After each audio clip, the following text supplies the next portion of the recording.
Welcome to Ask and Learn. We want to sketch the curve y is equal to x minus x squared over 2 minus 3x plus x squared. So in this chapter, they give us this laundry list of steps we should follow anytime we want to sketch a graph.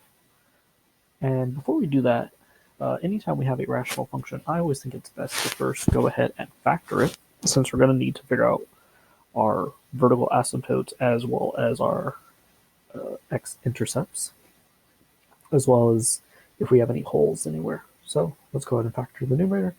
We're going to get x1 minus x over, and then our denominator will factor to be x minus 1 and x minus 2. And now 1 minus x divided by x minus 1, well, if we pull out a negative 1, those would cancel out, and we'd just be left with negative 1. So we can go ahead and write this as negative x over x minus 2.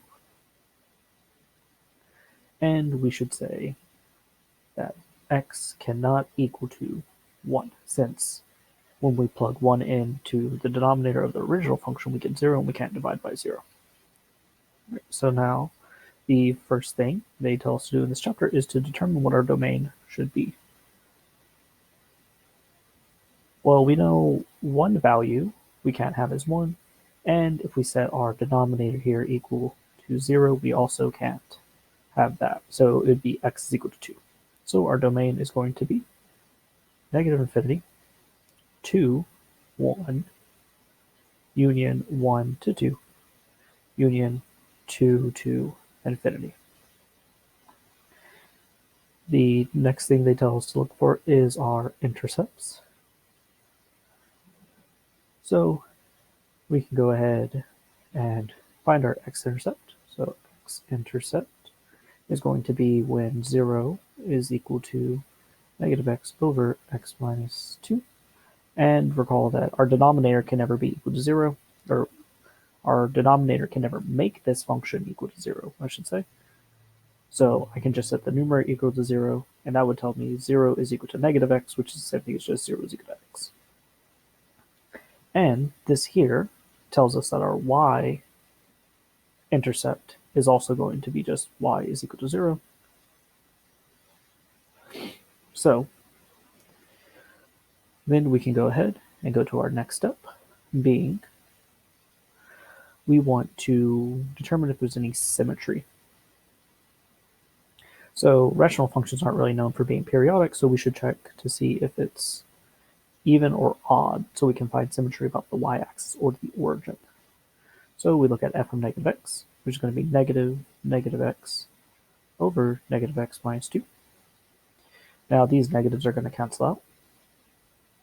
And we can go ahead and factor that negative out of the denominator to write this as negative x over x plus 2. Now this here does not equal to f of x, nor does equal to negative f of x. So this tells us no symmetry, or at least no symmetry about the y-axis or our origin. All right, the next thing they want us to find is our asymptotes. So asymptotes, part 4.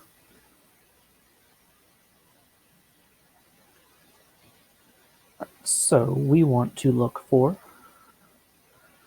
first, just our end behavior, which is going to be the limit as x approaches infinity of f of x, which I'm just going to say is our function y here. And we know that when we have a rational function, if we go back to chapter 2.6, we can just divide the leading coefficients when they have the same degree in the top and bottom. So this would just be negative 1 over 1 is equal to negative 1. And not only does this hold for infinity, but it also holds for negative things. So I'm just going to put plus or minus infinity right there. All right, now we can go ahead and look for our vertical asymptote, since infinity to negative infinity will tell us our horizontal asymptote. So now let's go ahead and look at the limit as x approaches. Well, we know that our denominator can't equal to 2 once we simplify it, so we know we have a vertical asymptote at x is equal to 2. So let's first look at, as we approach 2 from the right, of f of x. So that's going to be negative 2 from the right over 2 from the right minus 2. Now, 2 from the right is going to be positive, and then when I multiply that by a negative, it'll be a negative number. And if I subtract 2 from something slightly larger than 2, that's going to be positive. So I have a positive over a negative. So this here is going to go to negative infinity. And we can do the same thing for the left. So f of x is going to be, so it's negative 2 from the left over 2 from the left minus 2. Now, once again, 2 from the left is going to be positive, multiply that by a negative, it's going to be negative. But now, if I subtract 2 from something slightly less than 2, that's going to be negative. So negative over negative is going to be positive, so this is going to go to plus infinity. So we know our behavior around our vertical asymptote now. The next thing they tell us to find is our intervals of increasing and decreasing. And I'm going to combine this with part 6, which is looking for local maxes and mins. So we're going to need to figure out what y prime is. So let's go ahead and do this on another page. So we have y is equal to negative x over x minus 2. And we should include that x cannot equal to 1. Because if for some reason we end up with a critical value of x is equal to 1, we will know to exclude that, as well as we'll need to exclude it from our intervals. All right, so to take this derivative, we can apply the quotient rule. So remember, quotient rule says low d high minus high d low all over the square of what's below, where the d's are representing derivatives. So we get x minus 2 times the derivative of negative x minus them in the opposite order, so that negative x derivative with respect to x of x minus 2 all over what we have in the denominator squared. Now the derivative of negative x is going to be negative 1. The derivative of x is 1 and the derivative of 2 is 0, so the derivative of x minus 2 would just be 1. Now, these two negatives here will cancel out, and we can also distribute that negative 1 into x minus 2, and doing all that, we'll end up with 2 minus x plus x over x minus 2 squared. Then notice these negatives here, or these x's will cancel out, and we'll have 2 over x minus 2 squared.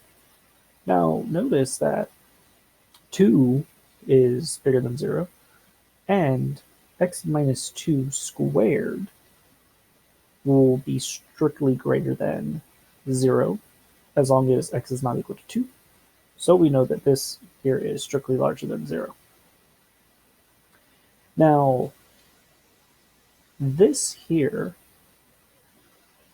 can never equal 0, we said that, but we still get a critical value of when for this function is undefined, which would be x is equal to 2. But in our original function, we know that it is not defined there, so we can go ahead and ignore that, and we know that we actually have no critical values. All right, so now we had y prime is equal to 2 over x minus 1 squared. Let me just make sure that's right. Yes. And we said that this is going to be strictly greater than 0, which implies that this is always increasing. So strictly increasing, or increasing on the interval negative infinity to 1, union 1 to 2, union 2 to infinity. And remember, we can't include the points where our function is undefined.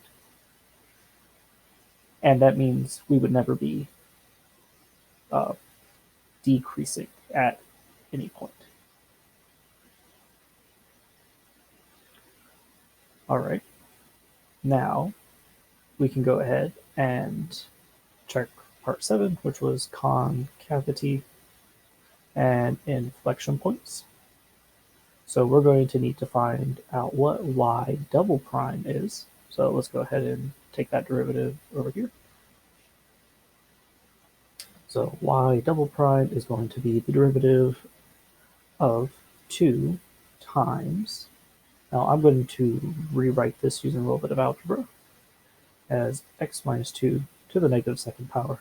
So we can go ahead and apply power rule and chain rule as opposed to having to do the quotient rule for this derivative. So that's first as we move the power of 2, negative 2 out front, x minus 2 now is going to be to the negative third, and then we need to take the derivative of our inside function, x minus 2. Well, we already said the derivative of x minus 2 is 1 when we took the first derivative, so we can rewrite this as negative 4 over x minus 2 cubed. All right, so let's go ahead and write that over here. So negative 4 over x minus 2 cubed. Now we want to find where it's concave up, concave down. So we have y double prime is strictly larger than 0 or concave up when, well, we would need our denominator to be negative. So that would be from negative infinity to 2, but we have to exclude 1 since it's not in our domain, and then 1 to, not 1 to infinity, but 1 to 2. Then we know that y double prime will be strictly less than 0 on the rest of the interval. So from 2 to infinity. All right, now we can go ahead about sketching this graph. So you might notice that we have the change in concavity from up after 2 to down. But since that's where our vertical asymptote is, we don't really need to be worried about the change in concavity or it being an inflection point. All right, so that was the last thing we need to do before we start graphing. So let's go ahead and first plot our intercept, which is 0, 0. And then we had no symmetry. Our asymptotes, we can go ahead and plot those. So we said at x is equal to 2, we're going to have a vertical asymptote. So x is equal to 2. To the left of 2, we should be going towards positive infinity, and to the right of 2, we should be going towards negative infinity. And we also have a vertical or a horizontal asymptote at y is equal to negative 1. So y is equal to negative 1. All right. Now we can go ahead and actually graph. So I'm going to just start from the right of our horizontal or our vertical asymptote. So there's no points of inflection, no maxes or mins or any intercepts after x is equal to 2. So we can just go ahead and get close to our horizontal asymptote. Now, starting from the other side of our vertical asymptote, well, we have the origin that we have to pass through. And then after that, we have no maxes or mins or any other intercepts, so we'll just keep getting closer to our intercept here. So this would be a sketch of our graph.